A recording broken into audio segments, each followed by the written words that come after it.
Every American is told the same story. Work hard, save smart, invest in your 401k, and one day you'll retire in comfort. It's the great promise of the modern economy, security through the market. But what if that promise was never really about you? What if the system wasn't built to protect your future, but to protect the government's balance sheet and Wall Street's profits? The 401k was sold as a gift, a revolutionary way to empower ordinary workers. But behind the marketing lies one of the most profitable traps in financial history. It shifted risk away from corporations and the government and placed it squarely on the shoulders of individuals. Your retirement savings, your future, and your hard-earned dollars became fuel for a trillion-dollar industry, a system that thrives whether you win or lose. This is the story of how the American retirement dream became Wall Street's most lucrative business model.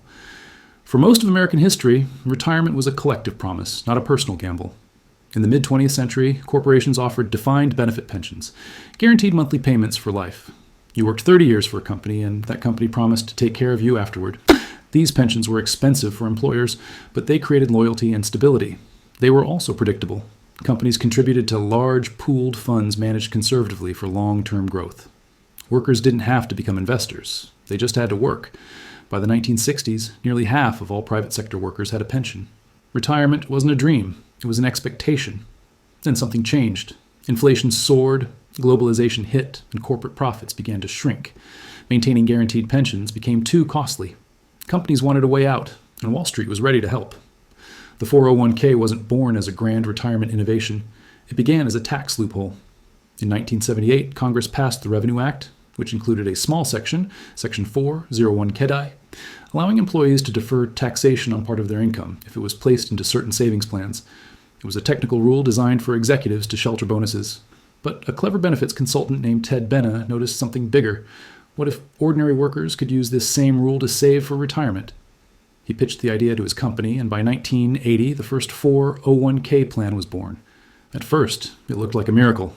Employees could contribute pre-tax income, employers could match contributions, and the money could grow tax-deferred. Wall Street saw a gold mine. Mutual funds, brokerage firms, and financial advisors flooded in to manage the growing pools of retirement savings. Within a decade, the 401k had gone from obscure loophole to the centerpiece of American retirement.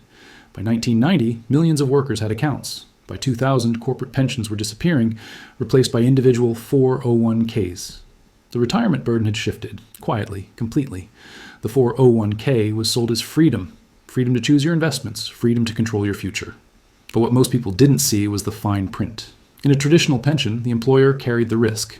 In a 401k, you do. You decide where to invest. But if markets crash, your savings vanish, you decide how much to contribute.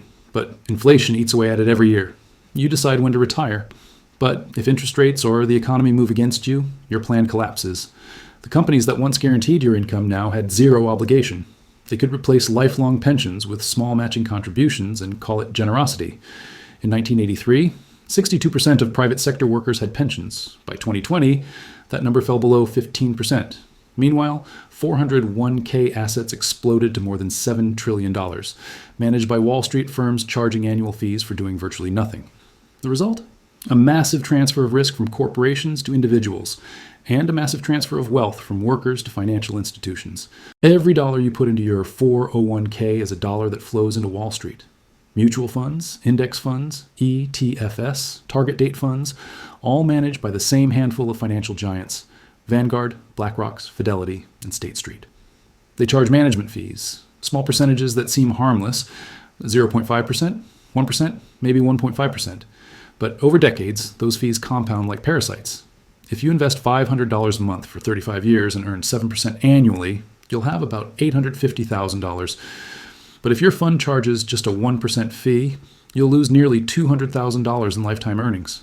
That's not a side effect, that's the business model. Wall Street gets paid whether your account grows or shrinks. The more volatility, the more trades, the more profit for them. And when crises hit, like 2008, the system doesn't collapse for everyone.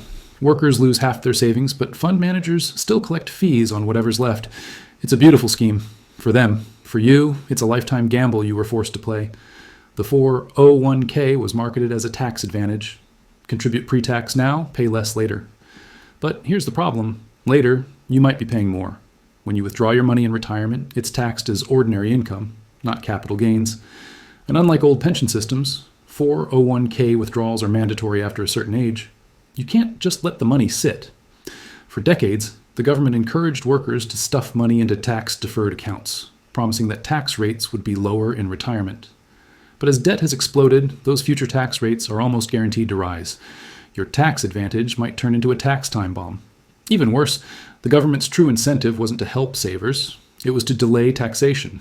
Every dollar deferred into a 401k is a dollar the IRS can collect later, when balances are larger and withdrawals are inevitable. The 401k doesn't reduce government revenue, it postpones it. It's a clever form of fiscal time travel. You save now, they tax more later. 401k marketing sells the illusion of control, that you're in charge of your financial destiny.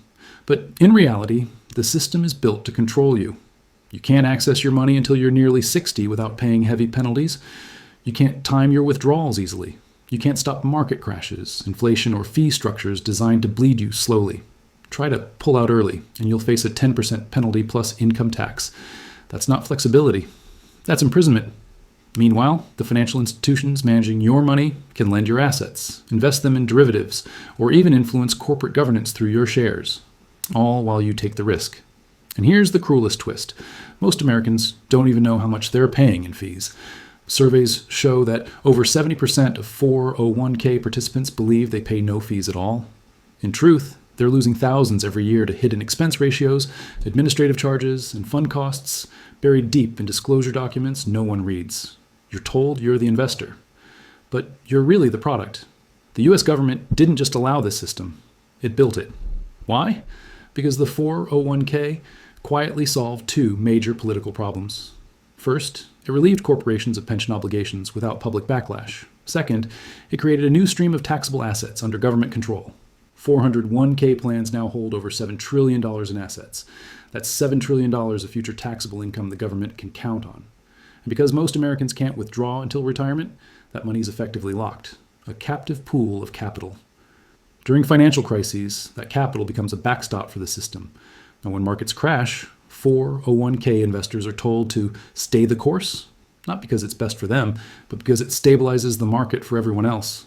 The government doesn't need to nationalize wealth when it can simply regulate how and when you access your own. That's why every reform proposal, from automatic enrollment to mandatory Roth conversions, is designed not to empower savers, but to keep money inside the system. You're not holding your money, you're holding the government's future tax base. We're told that the stock market always goes up, that time heals all downturns, that if you just stay invested, you'll be fine. But history says otherwise. The Dow took 25 years to recover from the crash of 1929. Japan's Nikkei index, after peaking in 1989, is still below that level decades later. Even the US market after 2000 took 13 years to fully recover. The difference today is that millions of ordinary Americans are now forced participants in this gamble. The average worker's 401k is tied to the performance of companies they don't understand, in markets they can't influence, with assets they can't touch. And when downturns come, the same experts who engineered the system tell you not to worry. Markets recover. But they recover for those who can afford to wait, not for those who need to retire tomorrow. The retirement age keeps creeping higher. The cost of living keeps rising, and the average 401k balance for people approaching retirement? Just $113,000. That's not a retirement, that's a delay in poverty. Behind the scenes, the 401k revolution created something even more powerful than tax-deferred savings: permanent demand for stocks and bonds. Every payday, trillions flow automatically into the market, regardless of valuation, risk, or performance. This constant inflow props up asset prices, keeps Wall Street liquid, and guarantees a buyer for every seller. It's the same mechanism that allows corporate America to fund buybacks and inflate share prices. Your retirement dollars are the liquidity that makes their system work. When you hear that the market never goes down for long, remember this: it's designed not to. Not because it's healthy, but because trillions in automated investments keep pumping life into it. The 401k isn't just a savings plan, it's the lifeblood of the modern financial machine. Now, a new transformation is underway: the digitization of retirement. Government-backed digital accounts, automatic Roth conversions, and potential central bank digital currency integration are being quietly discussed as the future of savings. On paper, it's efficiency. In practice, it's control. Imagine a system where retirement accounts are held directly with the Federal Reserve, where withdrawals can be delayed during crises for stability, where spending from retirement accounts can be tracked, limited, or incentivized. The infrastructure already exists. In 2020, Congress passed laws enabling automatic enrollment in default investment structures. Next comes automatic behavior, a system that manages your future without your consent. The 401k trap isn't just financial anymore, it's becoming digital. Programmable retirement under institutional control. Every empire tells its citizens they're free, right until the day they discover they're not. The 401k told Americans they were investors. But what they really became were captives, working harder, contributing more, and owning less. It's a cycle as old as civilization itself. Rome debased its coins to fund empire. Britain built global credit systems that enslaved colonies in debt. America built the 401k, a financial structure that harvests the labor of its own people under the promise of freedom.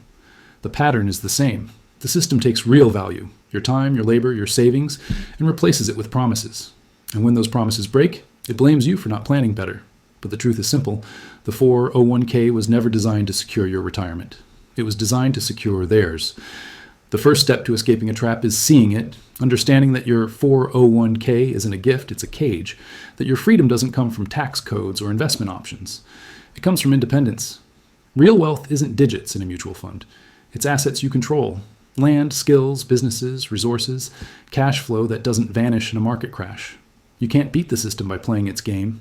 You beat it by stepping outside it, by building real ownership instead of chasing digital numbers that only exist until the next crisis. The 401k was the illusion of empowerment. The next era of financial freedom will belong to those who see through it. If this gave you a new perspective, hit subscribe. History has the answers. I'll show you where to look.